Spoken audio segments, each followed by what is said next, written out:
जय श्री श्याम स्टूडेंट्स। आज हम पढ़ने वाले हैं न्यूट्रिशन इन अमीबा। अमीबा के अंदर न्यूट्रिशन कैसे होता है, अमीबा कैसे अपना न्यूट्रिशन का जो रिक्वायरमेंट है उसे फुलफ़िल करता है। तो in single cell organism the food may be taken in by the entire surface.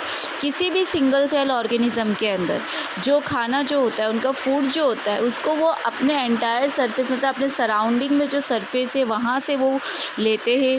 But as the complexity of the organism increases, different part become specialized to perform the different function। लेकिन जैसे ही किसी भी organism के अंदर complexity जो होती है वो इंक्रीज होती है, तो उनकी बॉडी के डिफरेंट पार्ट जो होते हैं वो कोई ना कोई स्पेशलाइज फंक्शन करने के लिए कुछ ना कुछ स्पेशलाइज ऑर्गन जो होते वो फॉर्म करते।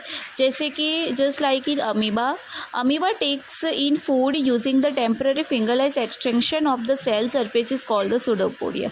अमीबा के अंदर जो फूड जो होता है वो कैसे अपनी बॉडी में लेते हैं, तो वो अपने फूड को अपनी बॉडी में इंजेक्ट करने के लिए अपनी बॉडी से एक टेम्पररी फिंगरलाइज एक्सटेंशन को फॉर्म करते अपने सेल सरफेस से, जिसको सूडोपोडिया कहा गया है। Pseudopodia fuse over the food particle forming a food vacuole. Pseudopodia जो है वो फूड पार्टिकल्स जो होते हैं उनके अराउंड एक फूड वैक्यूल फॉर्म करते हैं, और उसी फूड वैक्यूल के अंदर जो कॉम्प्लेक्स सब्सटेंस जो होते हैं उनको ब्रेक डाउन करके सिंपल वर्म में कन्वर्ट किया जाता है, और फिर बाद में उनको डिफ्यूज़ कर दिया जाता है साइटोप्लाज्म में।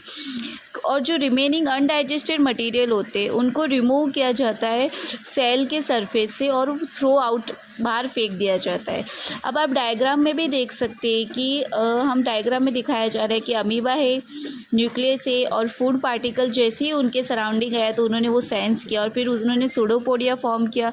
अमीबा में सूडोपोडिया फॉर्म करके फिर सूडोपोडिया को यूज़ करके उन्होंने एक वैक्यूल बनाया फूड के अराउंडिंग, उसको पूरा कवर कर लिया फूड पार्टिकल को, एंड देन उसको डाइजेस्ट करके उन्होंने उसको